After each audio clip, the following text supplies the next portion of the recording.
Imagine going to your local hardware store and seeing a new kind of hammer on the shelf. You've heard about this hammer. It pounds faster and more accurately than others. And in the last few years it's rendered many other hammers obsolete, at least for most uses. A similar story is playing out among the tools of artificial intelligence. That versatile new hammer is a kind of artificial neural network, a network of nodes that learn how to do some task by training on existing data, called a transformer. It was originally designed to handle language, but has recently begun impacting other AI domains. The transformer first appeared in 2017 in a paper that cryptically declared that attention is all you need. In other approaches to AI, the system would first focus on local patches of input data and then build up to the whole. In a language model, for example, nearby words would first get grouped together. The transformer, by contrast, runs processes so that every element in the input data connects, or pays attention, to every other element. Researchers refer to this as self-attention. This means that as soon as it starts training, the transformer can see traces of the entire dataset. Before transformers came along, progress on AI language tasks largely lagged behind developments in other areas. In this deep learning revolution that happened in the past 10 years or so, natural language processing was sort of a latecomer, said the computer scientist Anna Rumshisky of the University of Massachusetts, Lowell. So NLP was, in a sense, behind computer vision, but transformers changed that. Transformers quickly became the frontrunner for applications like word recognition that focus on analyzing and predicting text. It led to a wave of tools, like OpenAI's generative pre-trained Transformer 3, GPT-3, which trains on hundreds of billions of words and generates consistent new text to an unsettling degree. The success of transformers prompted the AI crowd to ask what else they could do. The answer is unfolding now, as researchers report that transformers are proving surprisingly versatile. In some vision tasks, like image classification, neural nets that use transformers have become faster and more accurate than those that don't.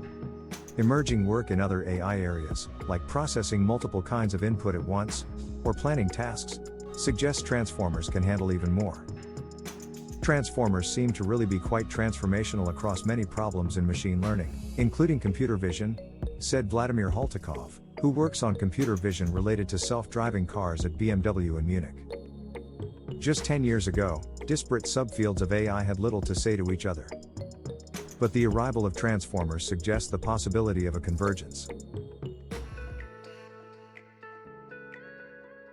One of the most promising steps toward expanding the range of transformers began just months after the release of Attention is All You Need. Alexei Dosovitsky, a computer scientist then at Google Brain Berlin, was working on computer vision, the AI subfield that focuses on teaching computers how to process and classify images. Like almost everyone else in the field, he worked with convolutional neural networks, CNNs, which for years had propelled all major leaps forward in deep learning and especially in computer vision. CNNs work by repeatedly applying filters to the pixels in an image to build up a recognition of features. It's because of convolutions that photo apps can organize your library by faces or tell an avocado apart from a cloud. CNNs were considered indispensable to vision tasks. Dosovitsky was working on one of the biggest challenges in the field, which was to scale up CNNs to train on ever larger data sets representing images of ever higher resolution without piling on the processing time. But then he watched transformers displace the previous go-to tools for nearly every AI task related to language. We were clearly inspired by what was going on, he said. They were getting all these amazing results. We started wondering if we could do something similar in vision.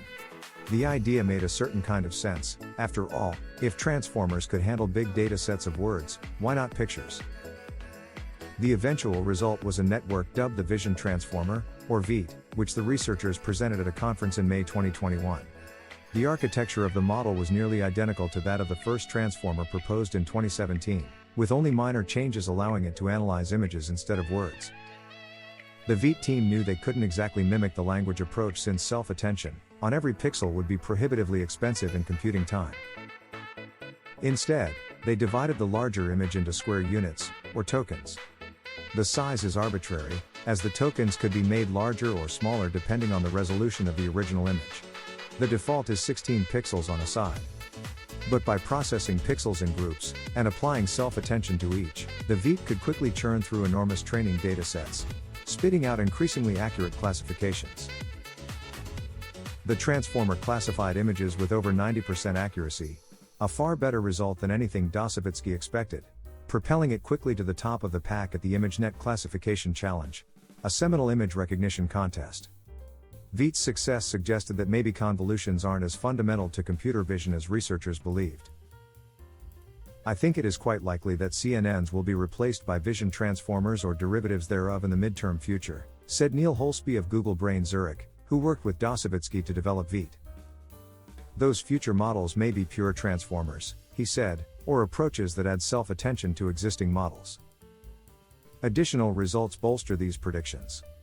Researchers routinely test their models for image classification on the ImageNet database, and at the start of 2022, an updated version of Veit was second only to a newer approach that combines CNNs with transformers.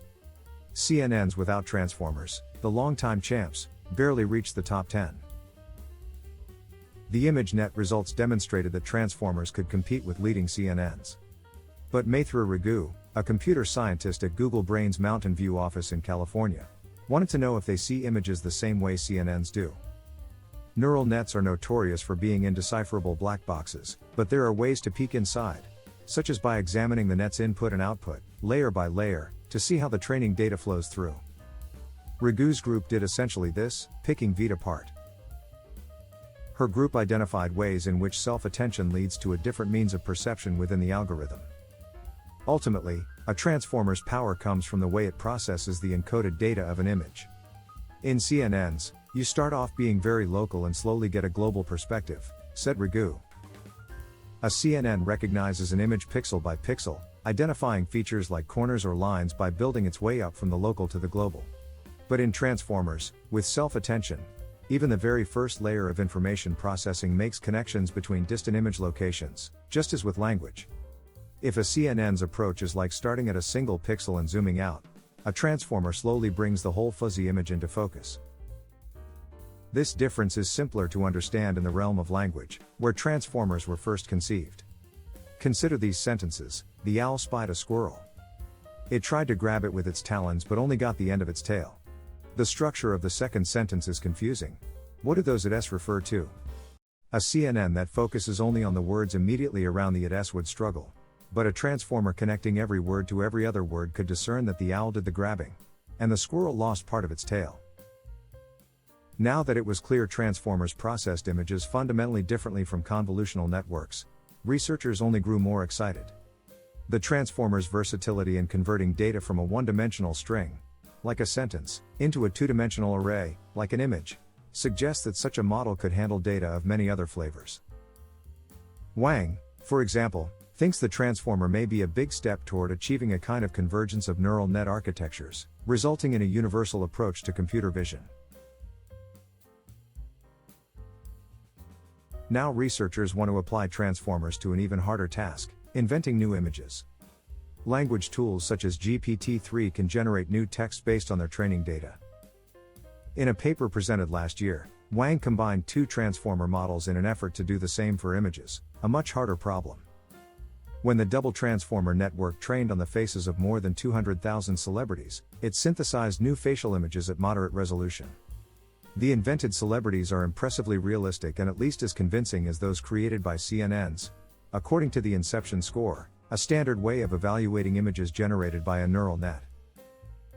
Wang argues that the transformer's success in generating images is even more surprising than Veit's prowess in image classification.